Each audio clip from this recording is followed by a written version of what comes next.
To sell indoor plants and planters on Etsy. Hey guys, welcome to this new video. In today's video, I'm going to show you how you can sell your own products using this platform.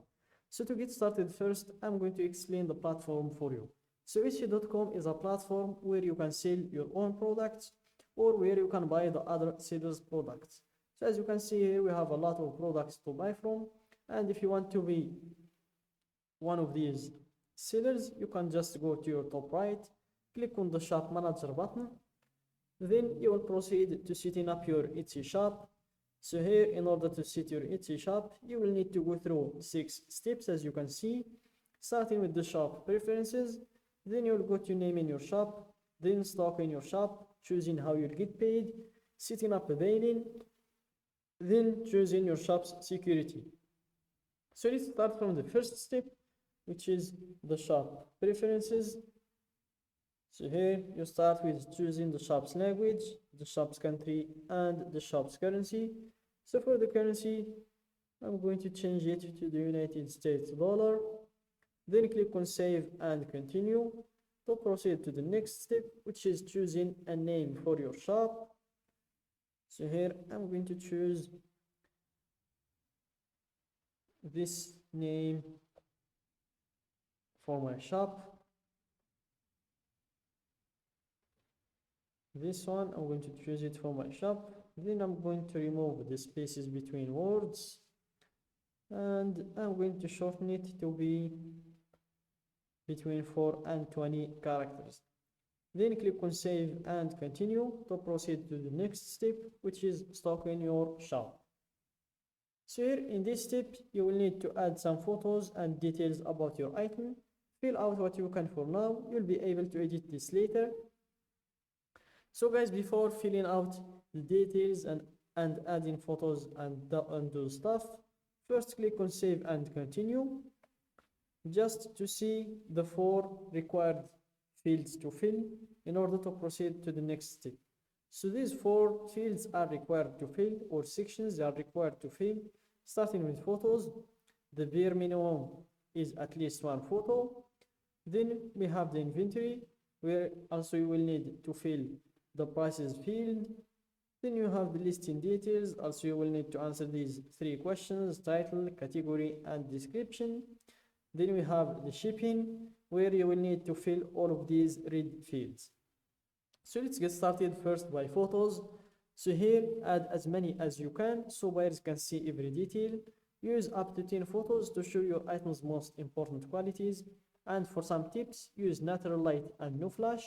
Include a common object for scale.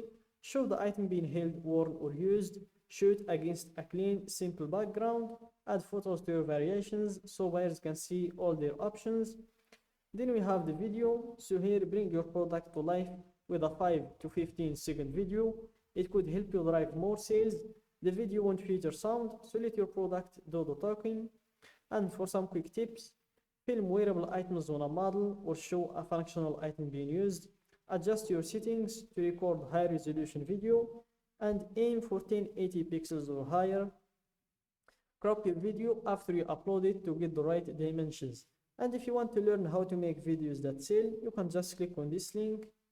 And guys, for the video, it's not like the photos, it's not necessary, but it's better if you have one. As you can see in here, they found that listings with video get twice as many orders as listings with just photos. So twice is not an easy number. Twice is double, as you know, guys. So just pointing that out for you. So just click on this link and learn how to make your products videos. Then we have the listing details. So here it's the step where you tell the world all about your item and why they love it. So we start with the title here. You give a good title for your product. Then you answer these 3 questions. Who made it? You have 3 options to choose from. I did, a member of my shop, or another company or person. Let's go with I did. Then what is it? A finished product or a supply or tool to make things. Let's go with a finished product. Then when did you make it? Not, you have 3 categories to choose from: not yet made, recently, or vintage. So I'm going to choose from recently and specifically between 2020 and 2023. Then for the category, type a 2 or 3 word description of your item to get category suggestions that will help more shoppers find it. So here, to simplify it, just type your product's name and you will have a lot of categories to choose from. So I'm just going to choose the first one. Then you will have some additional details to fill, like the primary color of the product, secondary color, the width, you can choose a unit in here, same thing with the height and also with the depth. Then we have the sustainability, which is optional, you can choose it from here. The style, occasion, also you can choose an occasion from here. Then you have the holiday, you can also choose one in here.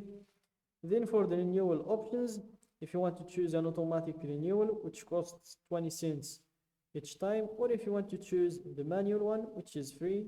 So I'm going to go for the manual. Then for the type, if you have a physical product or a digital product, so I'm going to go with physical. And for the description, in order to write a good description for the product, make sure to start with a brief overview that describes your item's finest features. Shoppers will only see the first few lines of your description at first, so make it count. Not sure what else to say, shoppers also like hearing about your process and the story behind this item. Then we have the production partners. If you have any, you can add them in here, add their details. Then for these 3 details like the section, tags, materials, I'm just going to leave them for later. They're not required, they're optional. Then for the pricing, make sure guys to give it a fair price for you and for clients as well. Then we move on to the shipping. So here we fill these red fields, the origin postal code, the processing time, you can choose one in here, the standard shipping, also you can choose from these red fields. Then for the shipping for everywhere else, and if you want to add another location, you can do that as well. Then you have the returns and exchanges policy. So if you want to choose the 30 days policy, you can just apply this one. If not, you can click on choose another policy, then create your own policy under your own terms. If you would accept returns or not, if you're going to accept exchanges or not. Also, you can choose the time frame that you want between 7 days to 90 days. And when you're done, you click on save and apply. Then you click on save and continue. So that's it for today's video. Don't forget to like the video, subscribe to my channel and share the video with your friends.